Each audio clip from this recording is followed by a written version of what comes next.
Hi friends, Nitin Narkara here. The Maldives has been in the news lately. So I thought I'd talk to you a little bit today about the Maldives, India's policy towards that country, and some of the background to the events of the last few days.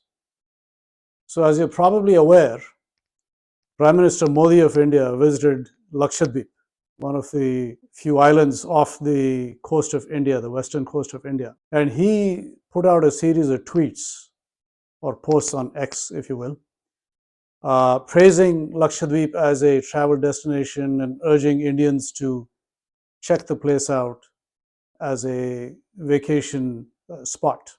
There seemed to be some reaction from the Maldives in response to Modi's tweets. And we'll get into a little bit of detail about why that reaction happened from the Maldives and why some of those tweets, which were so offensive to Indians, were issued in the first place. Let's talk a little bit about the background first on the Maldives. So the Maldives is a country of about 500,000 people. It's basically a series of small islands which lie southwest of the Indian coast and Sri Lanka in the Indian Ocean. It's about 500,000 people, like I said, and the vast majority of these people are Muslims. The state religion in the Maldives is Islam, and it is forbidden to practice any other religion openly in that country. GDP wise, it is about $6 billion, which, to put it in perspective, is roughly 1/10 the GDP of the Indian city of Surat in Gujarat. The population, as I mentioned, is roughly 1/10 the population of New York City. So it's a fairly small country to begin with. It is considered to be one of the premier vacation destinations in the Indian Ocean region. And tourism is a huge business for the Maldives. India has always had good relations with the Maldives since the country achieved independence from the English in 1965. In about 1971-72, the Maldives government started taking steps to promote tourism in that country.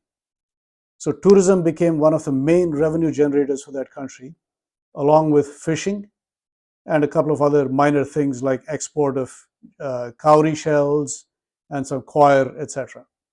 So the economy in that country is dependent to a great deal on fishing and tourism. So India has had good relations with the Maldives and always gone out of its way to help the Maldives government and the people of the Maldives in whatever way they can at various points in the Maldives' existence. Although the Maldives has been a dictatorship for over 30 years of its existence, the Indian government has made every effort to help the people of the Maldives and the government in many ways. I'll rattle off a list of these ways for you. There was an attempted coup in the Maldives in 1988, and the Indian government stepped in with its armed forces to help break that coup attempt and to keep the government of the Maldives in place. Secondly, the Indians set up a modern hospital in the Maldives in 1995, which was again renovated in the year 2017. The Maldives Polytechnic, a very good institution for higher education, was set up there in 1996 by the Indian government. 1,200 tons of fresh water was delivered in the year 2014 to help the Maldives government overcome a crisis with fresh water.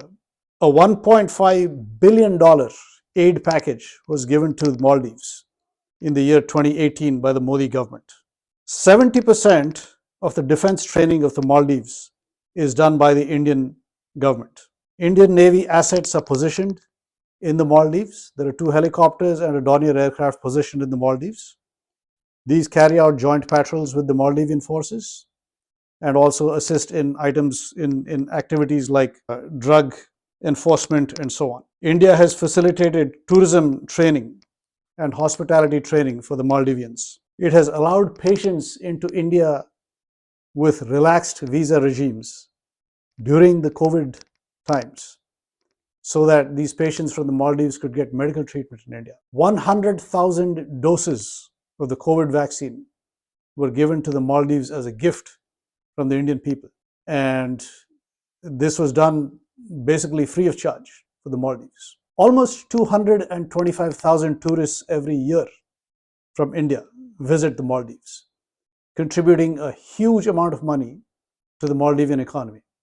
So, as you can see, India has gone out of its way to keep the Maldives in good humor and to keep these people in good shape despite some of the ups and downs in the relationships over the years. Governments in the Maldives have largely been pro India, and this pattern continued until the year 2012, which means that for a large part of its existence, Maldives has had very friendly relations with India and has seen India as a kind benefactor of sorts. It is only recently that the tilt away from India started and the anti India elements in the Maldives started to gain primacy over the ones supporting a tilt towards India. So the Maldives has been largely friendly towards India, but in the year 2023, this gentleman who is now the president of the Maldives, Moizu, he was elected on an anti-India campaign. The campaign was explicitly called India Out, and he was elected based on his positions which were clearly anti-India. So he was asking for the two choppers that the Indians had placed in the Maldives and the Dornier aircraft, along with 75 support personnel. He wanted these to be removed. There is an agreement in place with the Maldives on oceanographic studies, which helps to study things like climate change impacts on the Maldives. So he wants that agreement also ended. So this agreement, if it is not ratified and renewed, will likely end in June of 2024. So this is clearly positions that are being taken to explicitly show a dislike for Indian involvement in the Maldives, despite all the things that India has been doing for the Maldives all these years, and despite India's constant desire to improve relations with the Maldives. There have been problems in the Maldives for many years. Religious fundamentalism has taken hold in that country, and there are many elements of society, including the government, and some unlawful activities have taken place in that country in collusion with the governments there and also some of the clerics who influence large sections of that society. So the government has made efforts to clamp down on these activities, but there have been many problems in that country for many years. Let me rattle off some of these to you again. I made some notes here to give me the names of these people. There have been many attacks on journalists. There have been many attacks on human rights activists. Let me give you some of the names of these people. Ismail Rashid, a journalist. There was an attempt on his life in the year 2012. Afrashim Ali, who was a member of parliament, he was murdered in the year 2012 for his liberal views. Ahmad Rilwan, he was abducted and disappeared in 2014. He was a journalist and a blogger. Yamin Rashid, also a blogger, he was murdered in the year 2017.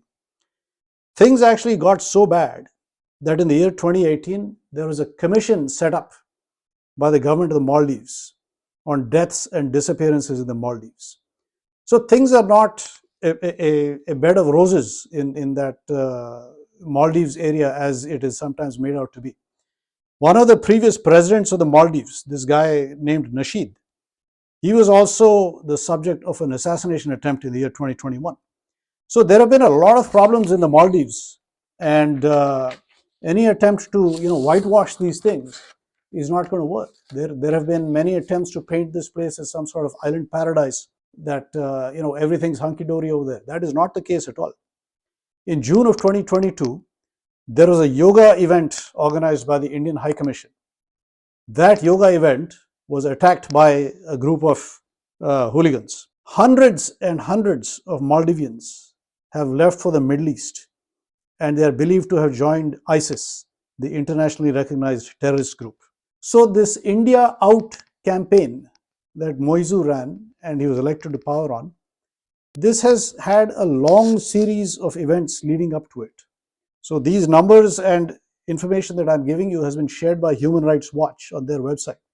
So you're free to go and check this out. And this is all information that has been corroborated by independent sources. The problem is that this whole bashing India business and this anti-India campaign seems to get votes for these chaps in the Maldives. So they go at it quite frequently. And the latest series of insulting tweets that you saw against India, where some ministers from this Moizu's government were referring to India as a country where there's frequent open defecation, and they didn't want tourists to be going to the Lakshadweep Islands in India and competing with the Maldives, because they said that the tourists in Lakshadweep would be messing up the rooms there and causing a smell. I mean, these are all racist attacks. These are anti-Hindu, anti-Indian attacks, which have a long background in that country. So one must understand where these are coming from. These are not something that just happened out of the blue. I have a feeling that these people, these ministers, think that by putting out information like this, or tweets or posts on X like this, they think that they're pandering to a very vocal and powerful lobby in their own country. Keep in mind too that if anybody speaks out against such activities or such statements in the Maldives, they are liable to be harassed and hounded by the administration there. And it looks like this is a pattern that has been in place for quite some time. There was a movement called the Maldivian Democratic Network. Again, this is information from Human Rights Watch. There was an organization called the Maldives Democratic Network, which was banned in the year 2019 under pressure from clerics and politicians in that country, because they produced a report on human rights in that country which was not to these people's liking. So there are some real issues in that country related to freedom of speech, human rights, and progressive thinking. Now, India has largely glossed over these issues in that country. And I doubt that many people in India even know much about the fact that the Maldives has all these problems to begin with. I know a lot of people from India and other countries travel to the Maldives thinking it's some sort of tropical paradise, and they have no clue about what is actually happening underneath the covers. So the latest statements from the Maldives honestly are no surprise if you know what the background is to all these activities in that country. Moizu's position that India removed the 2 helicopters and the Dornier aircraft stationed in the Maldives, along with 75 Indian personnel, is a little contrarian in the sense that it really flies in the face of common sense here, because India has placed those assets at the Maldivians' disposal for their help. Also, Moizu's position that India cancel this contract that they have for oceanographic research and studies with the Maldives, again, is a little strange, because India is not really benefiting much from these studies. It is the Maldivian people who are at serious risk of being affected by climate change. They are the ones who are being benefited by these studies and the work being done by the Indian scientists as part of those research studies there. The Maldives actually is at a very low elevation. It's just a few feet above the surface of the Indian Ocean. So climate studies have shown that if things really go sideways, the Maldives, that entire chain of islands could be underwater in another 75 to 100 years. So that's a real issue for these people. The problem is that once you have a political ideology that takes over, it starts to basically do things which fly in the face of reason. So you have these politicians spouting off, issuing these statements against India. You have these politicians taking these stands against a large power like India, which has a lot of influence in the region. And these people are doing these things seemingly unaware that they're actually damaging their own interests. Now, on the Indian side, India has virtually given these people carte blanche in terms of the help it has offered to this country, as I told you, and also in terms of the aid that has been given to this country in so many tranches. There have been a lot of loans given to them. There has been financial aid given to them, facilities of all kinds offered to these people and so on. And this is the kind of thing that is happening in return. So India really needs to rethink its policies, I believe, in terms of how it is approaching the Maldives. Don't give them a blank check for everything that they ask for and then get abused in return. Okay. There seems to be a big concern among the Indians that due to its strategic location in the Indian Ocean, the Maldives could become a target for some Chinese machinations, and some Chinese bases could be set up on the Maldives and so on. I think this fear is exaggerated because at this point in time, India has plenty of alliances in place, and India also has its own strength to rely on to prevent any shenanigans in the Indo Pacific region by any major power.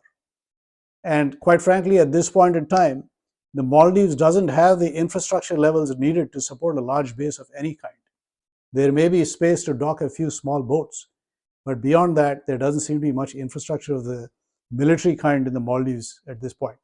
Certainly not the kind that would be required to support a huge Chinese base or a base of, any other country for that matter. Now, as I mentioned earlier too, almost 210,000 or largely, of largely high-end tourists visited from India, visited the Maldives from India.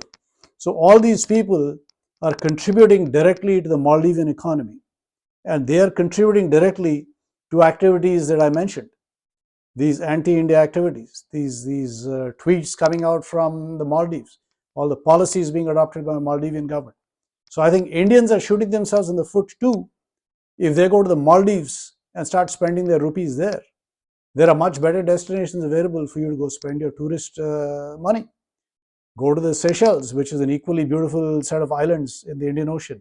Go to Mauritius, which is an equally beautiful locale and destination in the Indian Ocean. Go to Sri Lanka for that matter. It has beautiful beaches. Go to the Andamans. And in fact, as Prime Minister Modi himself said, visit Lakshadweep. Why waste your money on these Maldives guys who basically are tweeting against you and abusing your country in the worst possible terms? So this is something that India and Indians need to think about seriously, because an insult like this is not something that anybody can swallow without pondering it and also looking at what actions should be taken in response to these. India and Indians may be acting in good faith with the Maldives, but the problem with pursuing this so-called blank check or carte blanche policy with the Maldives is that these people don't seem to be rising to the level of tolerance, equality, and fair play that India expects them to display. They are simply falling to the level of their own system and their own set positions on matters related to India, and that is not acceptable. So India and Indians need to think carefully about the policies that they're adopting towards the Maldives and whether they should in fact go spend their money there on vacations and travels to those islands. Thank you for your time.